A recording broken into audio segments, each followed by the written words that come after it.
ఈరోజు ఉదయం నుంచి ఏం జరిగిందో నేను ఆల్రెడీ చెప్పడం జరిగింది, మీడియాలో చెప్పాను ఆల్రెడీ, మళ్ళీ చెప్తున్నాను. ఈరోజు ఉదయం యాక్సిడెంట్ అయిందని ఫస్ట్ మాకు సమాచారం వచ్చింది. అక్కడికి వెళ్ళి చూసిన తర్వాత ఆ ప్లేస్ యాక్సిడెంట్ అయినట్టుగా లేదు. నేరుగా నేను పరిశీలించాను ప్లేస్కి వెళ్ళి.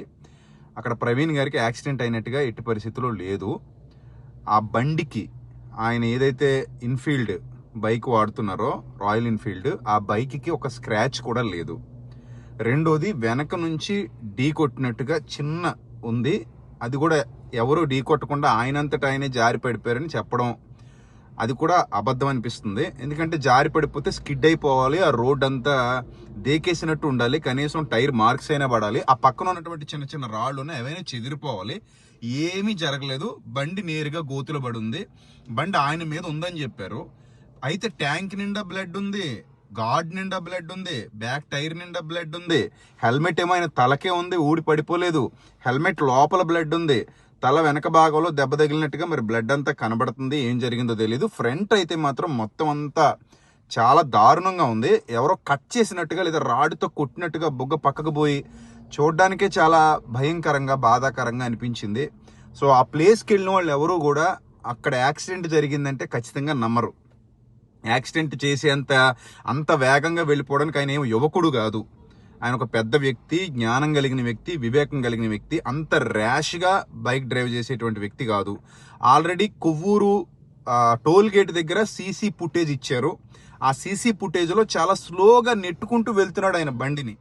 అక్కడ నుంచి ఆ యాక్సిడెంట్ జరిగిన ప్లేస్కి రావడానికి నడుచుకుంటూ వస్తే 10 నిమిషాల్లో రావచ్చు, బైక్ మీద వస్తే 2 లేదా 3 నిమిషాల్లో లేదా 5 నిమిషాల్లో రావచ్చు.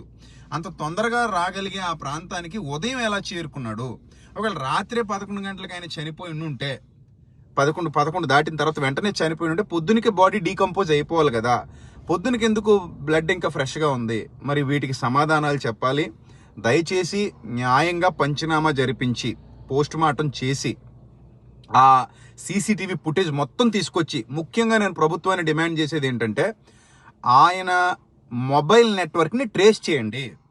ఆయన 11 గంటలకి ఆ సీసీటీవీ ఫుటేజ్లో 11 గంటలకి ఆయన దాటుతున్నట్టుగా మీకు ఆ టోల్ గేట్ దాటుతున్నట్టుగా చూపిస్తున్నారు కదా. ఆ తర్వాత నుంచి ఆయన ఎక్కడికి వెళ్ళారు, ఎంతసేపు ఉన్నారు అక్కడ? దయచేసి ఫోన్ హ్యాండ్ ఓవర్ చేసుకున్నామని చెప్పారు నాతో గౌడ్ గారు, సార్. దయచేసి ట్రేస్ చేస్తే ఆయన ఎక్కడున్నారు, ఏంటి, మధ్యలో ఎవరైనా ట్రాప్ చేశారా, తీసుకెళ్లారా అనేది తెలుస్తుంది.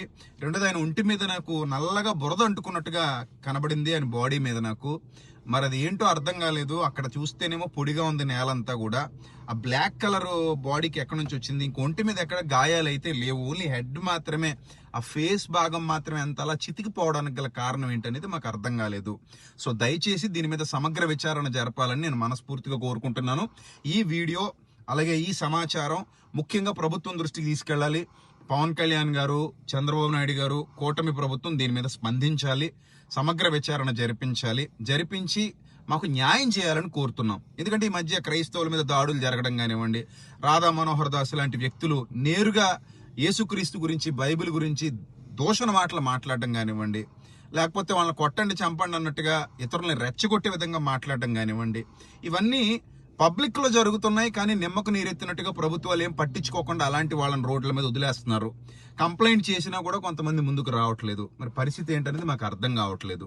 దయచేసి దీని మీద సమగ్ర విచారణ జరిపించి, సమగ్ర దర్యాప్తు జరిపించి, అనుమానాస్పదంగా మృతి చెందాడని మేము భావిస్తున్నాం. అది యాక్సిడెంట్ కాదు అని మేము అనుకుంటున్నాం. ఒకవేళ అది ఏంటి, యాక్సిడెంటా కాదా లేదా మర్డరా అనేది మీరు ఇన్వెస్టిగేషన్ చేసి, అలాగే క్లూస్ టీమ్ను, ఫోరెన్సిక్ వాళ్ళు దయచేసి వాళ్ళందరినీ తీసుకొచ్చి చక్కగా ఇన్వెస్టిగేషన్ చేసి, ఆయన నెట్వర్క్ ముఖ్యంగా ట్రేస్ చేసి మాకు సమగ్ర దర్యాప్తు చేసి నివేదిక అప్పగించాలని మేము పోలీసు వారిని, ప్రభుత్వాన్ని, మీడియా ద్వారా వేడుకుంటున్నాం. ఆయన చాలా గొప్ప వక్త, అలాగే ఆయన చాలా గొప్ప డిబేట్ చేయగలిగే సామర్థ్యం కలిగినటువంటి వ్యక్తి, చాలా జ్ఞానం కలిగినటువంటి వ్యక్తి. అలాంటి వ్యక్తి ఎవరితోనూ విభేదాలు లేకుండా, ఒకవేళ ఆయన వల్ల ఎవరైనా గాయపడితే వారికి క్షమాపణ కూడా చెప్పే విధంగా ఉండేటువంటి వ్యక్తిని ఇంత కిరాతకంగా ఎవరైనా చంపారా అనేది కూడా మాకు డౌట్ ఉంది. ఎందుకంటే ఆయన నాకు థ్రెట్ ఉంది అని సొంతంగా ఫేస్బుక్లో ఆయనే పెట్టారు. సో అది కూడా పరిగణనలోకి తీసుకోవాలని, అన్ని విధాల అన్ని కోణాల్లో పరిశీలించి మాకు న్యాయం చేయాలని క్రైస్తవ సమాజం పక్షంగా నేను వేడుకుంటున్నాను, కోరుకుంటున్నాను. Thank you. ఇప్పుడే ఢిల్లీ నుంచి విజయవాడ ఎయిర్పోర్ట్ కు వస్తప్పుడు ఇప్పుడే ప్రెసిడెంట్ కాల్ చేశారు. ప్రవీణ్ పగడ విజయవాడ నుంచి వస్తుండగా బై రోడ్డు కొవ్వూరు దాటిన తరువాత ఆయన్ని చంపేసి యాక్సిడెంట్ గా సృష్టించారని వింటున్నాను.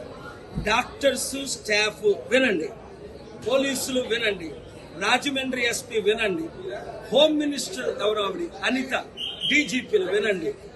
ఇన్వెస్టిగేషన్ సరిగ్గా చేసి న్యాయాన్ని ఇమీడియట్ గా జరిగించకపోతే తగిన చర్యలు తీసుకోవడం జరుగుతుంది.